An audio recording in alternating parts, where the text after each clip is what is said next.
Monsieur Son, bonjour. Bonjour. Mi primera pregunta es, ¿de dónde surge la idea de coger este clásico y darle la vuelta en el género y readaptarlo, digamos, y darle una visión del siglo XXI? Alors ma première question est la suivante. Comment est-ce que l'idée justement de faire une adaptation, non, de retourner ce film et de l'adapter au XXIe siècle? En fait, l'idée de retravailler sur Fassbinder 20 ans après mon film Goutte d'eau sur pierre brûlante est venue du confinement, de cette période où on était tous enfermés, on ne savait pas si on allait pouvoir refaire des films, et où je me suis dit, peut-être qu'on va être obligé de faire des films confinés, des films enfermés. Et du coup, j'ai repensé à ce texte de Fassbinder, Les larmes amères de Petra von Kant, que j'aime beaucoup, qui se passe dans une seule pièce. Et je me suis dit, ça serait peut-être intéressant d'en faire une nouvelle version. Pas d'en faire un remake, parce que le film original est très beau, mais d'en donner une version différente, un peu comme un metteur en scène de théâtre s'inspire, prend une pièce de Shakespeare, de Tchekhov ou de Cervantes et en donne une autre version. Bueno, todo surgió realmente durante el confinamiento, ¿no? 20 años después de hacer tu as dit, mon film 20 ans après. Goutte d'eau sur pierre brûlante. Oui, Gotas de agua sobre roca caliente, exacto. 20 años después, ¿no? Pero todo surgió en el confinamiento. En ese momento en que todos estábamos encerrados, nadie sabía realmente si podríamos volver a rodar algún día, sobre todo al principio. Y pensé, bueno, igual tenemos que rodar siempre en un solo sitio, ¿sabes? Entonces, cuando pensé en la obra de teatro de Fassbinder, ¿no? En ningún momento quise hacer un remake de las amargas lágrimas de Petra von Kant, ¿no? Porque es una película magnífica, pero sí tratarla un poco pues como haría un director de teatro, ¿sabes? Un director de teatro que coge una obra de Shakespeare, de Tchekhov, de Cervantes y la adapta a su visión. Y eso es así es como surgió.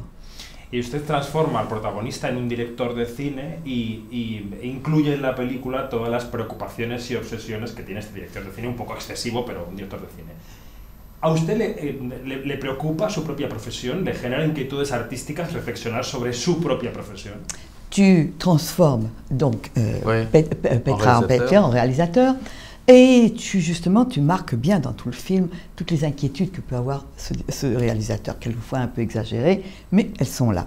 Est-ce que toi, en tant que réalisateur, tu as aussi des inquiétudes? Est-ce que ta profession t'inquiète? En fait, dans le film original, c'est une créatrice de mode. Et moi, la mode, ça m'intéresse comme ça, mais c'est pas quelque chose que je connais. Et je me suis dit, pour réussir cette adaptation, il faut que je me l'approprie, que je la ramène à moi-même. Et du coup, j'ai eu l'idée d'en faire un réalisateur de cinéma, parce que je sais ce que c'est qu'être réalisateur de cinéma, je connais les angoisses d'un réalisateur, donc forcément, j'ai mis de moi dans ce personnage. Disons que c'est un mélange de mes angoisses à moi, celles de Fassbinder, parce que Fassbinder était un réalisateur qui confondait un peu la vie et le travail. Est-ce que c'est mon cas? Je ne sais pas.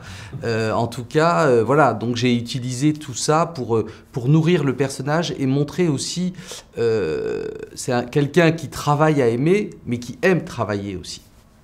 Bueno, la verdad es que la moda sí me interesa, pero no sé nada de moda y tampoco me interesa tanto, ¿no?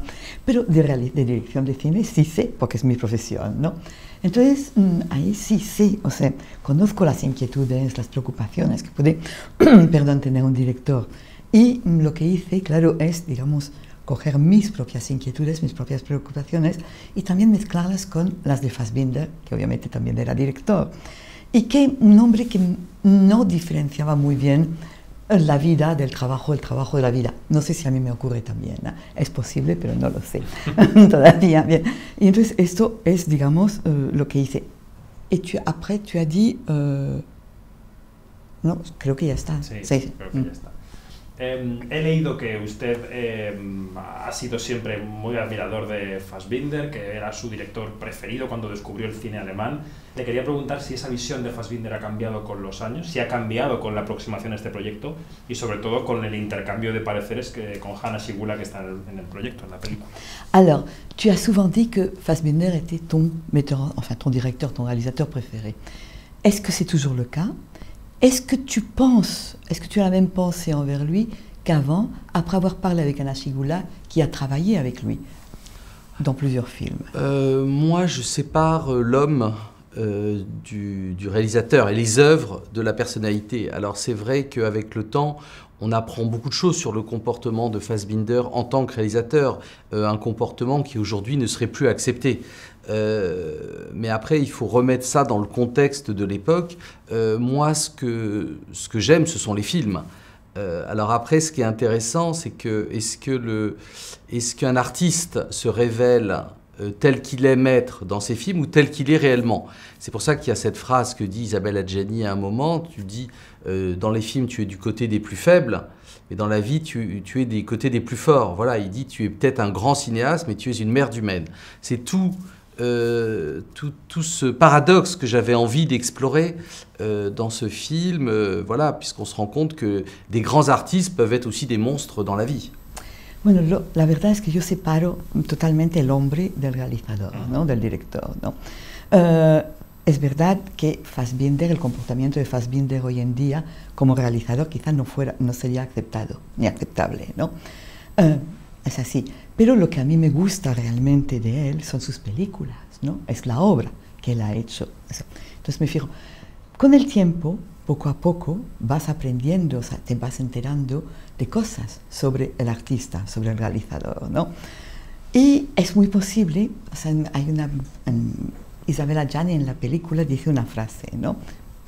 Hablando con Peter, le dice, bueno, es posible, en tu cine siempre estás del lado del más débil, pero en la vida siempre estás con el más poderoso.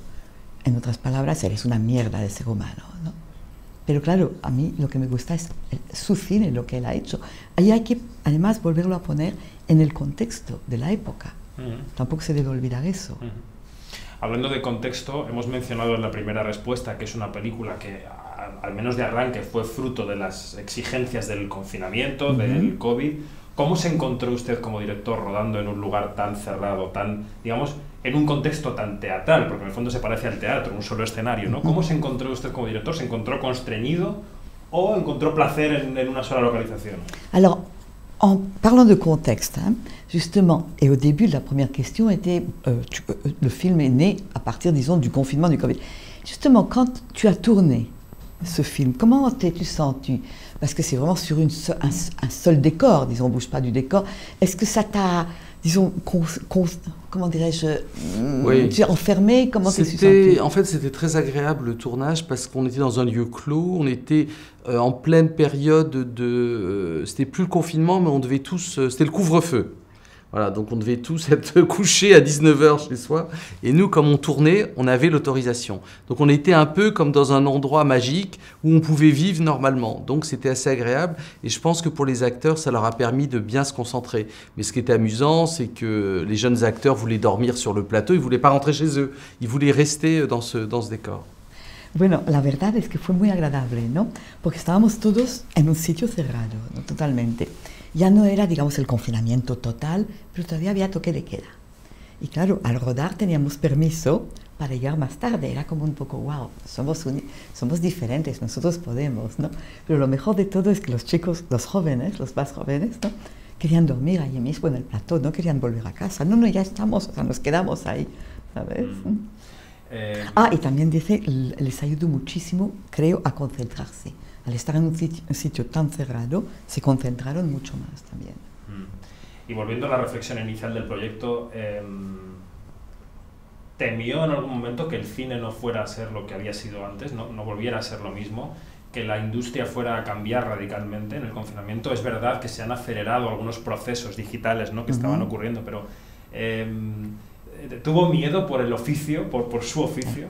Et en revenant au confinement, parlant toujours du confinement, est-ce que pendant le confinement, tu as eu peur que la profession disparaisse? Et comme il dit, est-ce qu'à un moment, enfin, c'est vrai que certains processus, par exemple, du numérique, se sont accélérés, oui, non, pendant le confinement. Mais toi, quelle a été ta pensée? Moi, je n'ai pas eu peur parce que je me suis dit, pourra toujours créer. Je pourrais toujours, avec mon téléphone, dans mon jardin, avec mes amis, faire un film. Ce sera toujours possible de créer. Après, je me suis dit, peut-être qu'on va être obligé de travailler différemment. Et finalement, tout a repris comme avant. Voilà. C'est comme avec le changement climatique, on se dit, il faut changer, et puis finalement, tout reprend toujours comme avant. Voilà. L'homme va vers sa perte. Bueno, la verdad, miedo no, porque pensé, bueno, siempre se podrá crear, ¿no? Siempre habrá una forma de crear, aunque sea en el jardín de mi casa, con unos amigos, el móvil, haré una película. O sea, crear podré. Y luego, bueno, todo volvió como antes, ¿no? Exactamente igual, todo ha vuelto a empezar. Es un poco como el cambio climático. Siempre estamos diciendo, no, hay que hacer algo. Y nunca se hace nada. Siempre volvemos a lo mismo, a hacer lo mismo que antes. Está claro que el hombre, el ser humano, va hacia su pérdida, como se dice en francés, o sea, hacia su muerte. Es curioso porque en los últimos 10 años, o por ejemplo hace 10 años, se le preguntábamos a los directores por qué pasaría con el cine en las salas y la amenaza en ese momento de las plataformas digitales. Sí. Todos ellos defendían el cine en salas de una forma casi integrista. Y ahora cada vez me encuentro con más directores que asumen el cambio y dicen, bueno, lo importante es la creación, el contenido, donde se vea, cambiará. No sé dónde está él en ese debate. Alors, David, il y a 10 ans, il y a une grosse crise des plateformes, non? Tout le monde, les réalisateurs défendaient, non, il faut que le cinéma, ça soit sur le grand écran, il faut aller dans les salles, etc., etc. Puis maintenant, il dit, moi, beaucoup de réalisateurs qui me disaient ça avant, maintenant ils disent, bon, tant que le film se voit, peu importe, on s'adapte. Alors, ils voudraient savoir, toi, où tu es, là. Moi, je ne suis pas cynique. Je suis toujours mon envie de faire des films pour la salle. Je pense qu'il faut défendre la salle. Après, je vois bien que la pandémie a changé les habitudes des gens et qu'effectivement les gens vont moins au cinéma, mais néanmoins je continue, j'espère que les gens vont revenir dans la salle comme avant. Alors j'ai l'impression qu'ils viennent encore voir les blockbusters américains, mais qu'ils ont plus de mal pour voir des films d'auteur ou des films du milieu. Mais moi je trouve que c'est important de continuer à travailler pour la salle. J'ai eu beaucoup de propositions des plateformes et pour l'instant j'ai refusé, mais j'ai la chance de pouvoir refuser. Peut-être qu'il y a d'autres réalisateurs qui n'ont pas la chance, mais moi je trouve que le fait que des gens comme Scorsese, comme Jane Campion, comme Sorrentino aient accepté de travailler avec les plateformes, c'est catastrophique pour le cinéma d'auteur et c'est un pacte avec le diable. La verdad, yo no soy cínico, ¿eh? O sea, lo que pensaba antes lo sigo pensando. Sigo haciendo cine para que se vea en pantallas grandes, ¿no? En salas, está claro, ¿no? Ahora bien, he tenido muchas ofertas de plataformas y he seguido haciendo cine para, digamos, salas, pero también tengo la suerte de poder hacer eso. Quizá haya otros que no tienen esa suerte. Yo, o sea, dispongo de los medios para poder seguir haciendo cine sin la ayuda de las plataformas, eso también. Pero también te puedo decir que ver a gente como Scorsese, Sorrentino, Jane Campion, ¿no?, aceptar hacer cosas para plataformas, esto sí, que es absolutamente catastrófico, vamos, porque realmente es hacer un pacto con el diablo. That's a good final line.